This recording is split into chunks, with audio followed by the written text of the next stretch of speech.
Thank you for joining me on Coffee with Kiera, sponsored by the Human Being in Newport and Lincoln City. And today, my wonderful guest is Dr. Karen Gray, Lincoln County School District Superintendent. Dr. Gray, it's so great to see you and get an update on the schools. Well, good morning, Kiera, and thank you so much for having me. I really appreciate the time. Absolutely. So let's start off talking a little bit about an overview of how the schools are doing. Beginning, I know we're February, but beginning the new year. Yeah, for us in February, it's semester number 2. So it really is kind of a new year for us. We're really glad to be back in school for the last 4 or 5 months, and kids have already gone through a semester of school. We are working hard with our new K-12 math adoption and working super hard with kids on mathematics and everything else that we do in the schools. Kids are getting used to being back in school, and it has been a bumpy road coming back to school for a lot of our kids and families. So we're feeling like we're settling in a little bit more. It's more like school now. And I think we're going to have a marvelous second semester. That's exciting. Let's talk a little bit about what that transition was like for students. A lot of folks feel like the students lost a lot from being at home with their education. Are you playing some catch up where that goes? We definitely are playing some catch up. We're not playing catch up to the extent we thought we would be. We really thought with that 18 months, it would be a lot more catch up to play. We've taken a lot of our data. Our district is very assessment based, and it's not just an assessment at the end of the year. We assess all along the way. Those are called formative assessments. And we're finding that with our reading program, our mathematics program, our writing program, and science, that the kids are not as far behind as we thought they would be. But what we have found is that sitting in a chair and actually learning for either 50 minutes a period or a 90-minute block or 30 minutes, that has been really hard for kids. And so getting back in the swing of things of being in school 6 to 7 hours a day. So was the schools adjusting to that? Is there ways of being able to take like some short breaks? Like I know when they were doing video, they did brain breaks. Are those things that are still kind of continuing?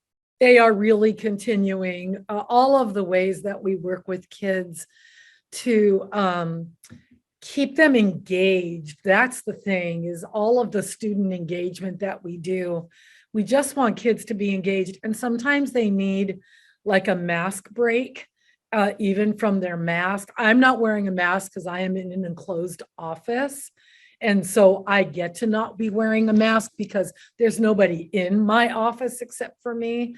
But kids have to wear a mask and they're quite used to it. They need all kinds of breaks. They need an emotional break, and they need a mask break. They need a working break, more so now than they ever did before. So those are the kinds of things that we can do. That's great. And we want to talk a little bit about some changes that have been going on with the school district, and some new buildings expanding and some new things. Let's talk about that. Oh, thank you, Kiera. I'm so glad to be able to talk about some fun things that are happening in the school district. We have just when I first came here, I promised myself I wasn't going to fall in love with Lincoln County. I thought, come on, girl, you can't do this again. And too late, I already did. So I'm just super excited. 2 things I'll mention, maybe 3. Our director of facilities and maintenance, Rich Baloney, is never one to sit around. And so we did get some ESSER funds, which are federal funds, which allow us to work on some capital projects. So we are in the process. We've already taken out 100% of the old grandstands at Newport High School.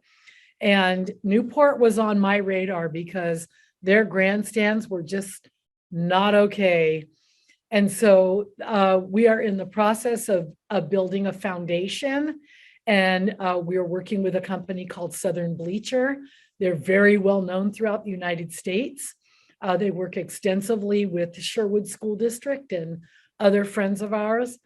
And so putting together those bleachers and getting them shipped to Oregon, we'd like to have them up by the fall football season.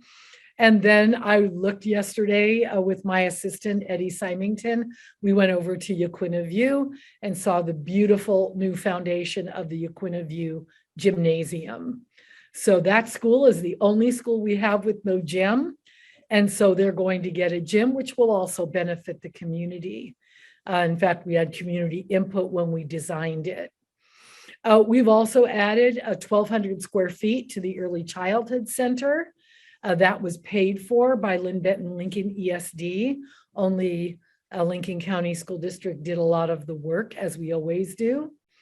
And continuing to do marvelous work with the different municipalities. We just got permission to apply for a reader board up at Taft High School, something they have not had for years and years and years, and was against the signage code, but they allowed us to get a waiver of that ordinance and apply for a conditional use permit. So just lots and lots of stuff going on as far as facilities, maintenance. I'm going to be talking to the city about a new soccer field. Just trying to do good things for the community. Now, the soccer field, are you looking at that in Lincoln City? Nope, looking at that right here in Newport. Oh, okay. Wonderful. Very little buildable lands here in Newport. They remind me of my old district, Park Rose. We didn't have any buildable lands. Not that much buildable land here as far as what we own, but where I don't want to tell too much because we haven't quite had that conversation through its fruition, but it will be in Newport and, another place for our kids to play. And soccer's big here. They want a soccer field. And so we would love to have one. I built a beautiful soccer field in Park Rose and we built 2 of them and they really worked for the community. That's fantastic. And how about Toledo and Walport? Exciting things going on in those areas as well? I feel like it, yes. We recently learned that our Seashore Literacy, beautiful, beautiful program is moving to Noble House in Walport, led by our wonderful board member, Centila McKinley. And so we're looking at that property. We own that property as a school district, and what are we going to do with it? We have a beautiful community garden there, and also some very nice upgrades that are happening with regards to the city and utilities. So we're working closely with City of Walport. And Toledo's always got something going on. Their mayor does not have any grass growing under his feet. And Rod Cross is an amazing partner of Lincoln County School District. And they just got a Safe Routes to Schools grant, which is huge.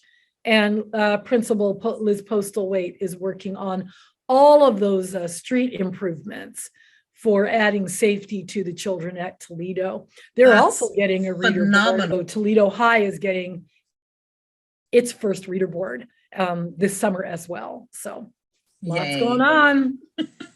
And speaking of lots going on, you are still hiring at the Lincoln County School District, not just for teachers, but a variety of things that you need, right? We are hiring actually almost exclusively in our classified association. We have over 50 job openings.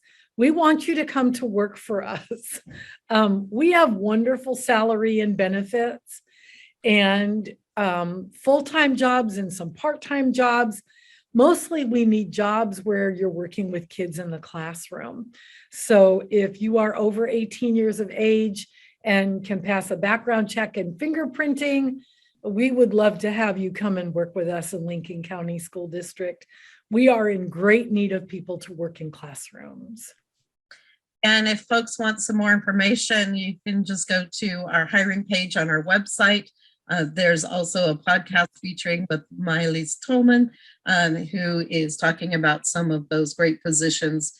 And just click right on the link and it'll take you right to the hiring page for the Lincoln County School District. It doesn't get much easier than that. Absolutely. And, our HR director, Tiana Tucker, she has a thing right on her door that has all the positions. And then you've got the wonderful work with Kiera Morgan. You have the wonderful work with Lincoln County School District website. All you have to do, if you don't want to do any of that, just swing by. We're at 1212 Northeast Fogarty, right behind to the east of Sam Case, the old municipal pool.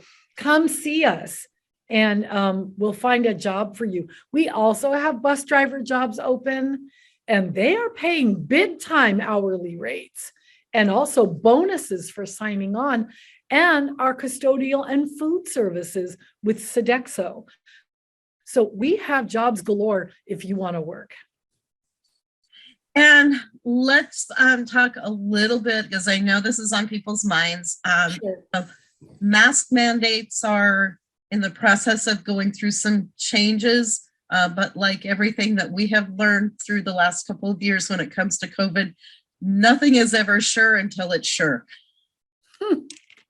That's a maxim to live by. That could be on a t-shirt for 197 superintendents in the state. Nothing is sure until it's sure, and we never know when it's sure, and then we never know when it's unsure. That's right. What we have, and I'll go through this briefly, Kiera, is February 7th, we got notice from the Oregon Health Authority through the Oregon Department of Education about two particular things regarding the mask mandate. Now, this isn't about the vaccine mandate. That's separate. This is about the mask mandate. And as of March 31st, all indoor masking will be optional. So the requirement to mask indoor, not talking about schools now, just talking about indoors, is no longer mandatory. It's optional, of course. And then for schools, it is after March 31st, which they picked that date because it's after most people's spring break. It also gives us an opportunity to get vaccinated. I'm just going to say, get vaccinated. And if we could just be more vaccinated and more boosted, we would be able to have a lot more freedom, in my opinion. So the school district then will have to make a decision. It's now gone to local control, district by district, whether or not to drop the universal mask mandate. In other words, the way I look at that is to drop it from being mandatory to making it optional. And so we need to be in collaboration with local public health authority. I mean, they have authority over the district, but we have been really close collaborators all along. And so with collaboration in consultation, we would like to make the decision by Monday, March 14th, because that gives us a full 2.5 weeks before the March 31st deadline. Now, the state might choose to drop the indoor mask mandate for general public earlier than the 31st, but they won't do that for schools. Schools are after the 31st, no matter what. So we have not made any decisions whatsoever. We're looking at numbers. We're looking at what it means if we drop the universal mask mandate. For example, test to stay goes away. You can't test to stay at that point. So you can only test to stay if everyone is masked. But if we make it optional, then, they haven't changed off of 10 days for quarantine and 10 days for isolation. You just have to stay home for 5 days. And then when you come back to work for the next 5 days, you have to be masked. That is not going to change. One of the questions raised was if it changes and it's not required to have the children masks, but a parent still wants their child to wear the mask at school, Is that an option? 100%. There are many, many, many parents who are not going to let their children go to school unmasked, considering that our younger kids, 5 to 11, are only at about 25% vaccinated. For the older kids, it's in the 70%, but for the younger kids, no. And of course, there's no vaccination under 5 years yet.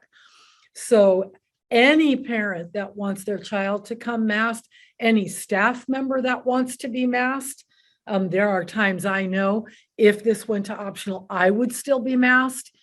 We were recently as a team in Phoenix, Arizona.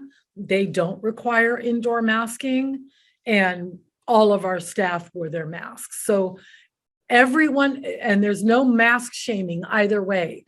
If you don't want to wear one, if it becomes optional, if you don't want to wear one, don't wear one. And if you do, you do. So kids, of course, on the bus, you will be masked. It is a federal mandate. That has not changed. And that's because they're so close together.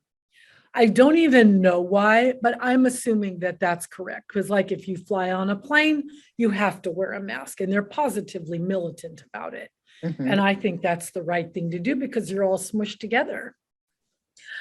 So as we wrap up, there's also some exciting things continuing this year with the CTE, the Career Training Program. Yes. About what you've got going on there. Yeah. So I have really fast, you know how superintendents are, cannot stop talking, but I'd like to talk about culinary arts, our music program, and our Compass program. That's our online school. So I'll go very briefly. The culinary arts program, which is at Taft 712, led by Julia Westbrook, is competing in the culinary arts around the world competition at Disney World. And I'm super excited. A couple of years ago, they took like 5th place. They also, for the first time since the pandemic, provided the food for the kind of after hours aperitif portion of the Coalition of School Administrators program. And the kids were the biggest hit of the entire program. They didn't want to talk about professional development at all. They just wanted to talk about the kids' chocolate covered pretzels. And the kids were just in heaven. So that program, go Tigers, awesome. The music program is just booming here. And we have music teachers full-time in every single school. And on March 19th and 20th, Mexican sopranistic Monica Abrego is here in Lincoln County. She's very famous. She's playing with the Newport Symphony. And so watch for that because we want all of our kids to go to that concert. And it's going to be in English and Spanish and just a festival of Latin music. So that's March 19th and 20th. Don't forget about that. And then finally, I'd love to end on our Compass school. That is called the Lincoln County School District K-12 online school. And we have 275 students, grades K through 12, having a wonderful experience, full-time online. Administrator Lindsay DeVries is doing a wonderful job of running that school. K through 6, it's all with Lincoln County teachers and curriculum. 7 through 12 is with Edmentum, which is an online program.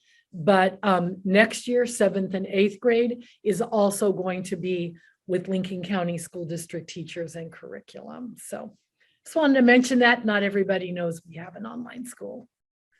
That's very great news all the way around. Lots of stuff going on. Proud of all those students and the opportunities being offered to them. That's great.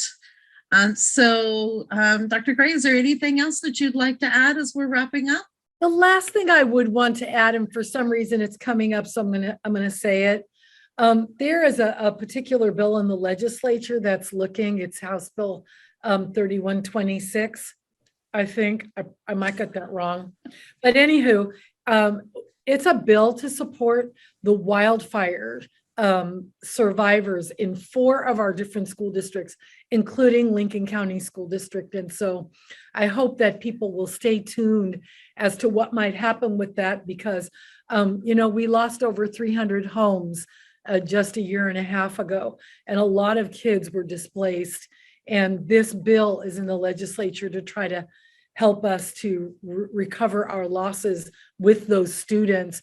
We have a program called Otis Strong, and we're really trying to support our Echo Mountain Fire families. That'd be the last thing I think I'd want to mention. Well, thank you so much for everything you do. I know that it's difficult. We're seeing a little bit of a light at the end of the tunnel. A bit. Hopefully through this school year, and then next year coming back even stronger and wiser. In a lot of different ways. Wiser in a lot of different ways. We've learned what counts and what doesn't count, and all the relationships that we have and how important they are. It's even more important now. 100%. So Dr. Gray, thank you so much for joining me for Coffee with Kiera, again, sponsored by the Human Bean in Newport at 6th Street and Highway 101, and in Lincoln City at the north end of town on the west side of the highway by TLC Credit Union. I'm Kiera Morgan. Thanks for joining me for Oregon Coast Breaking News and Coffee with Kiera. Thank you.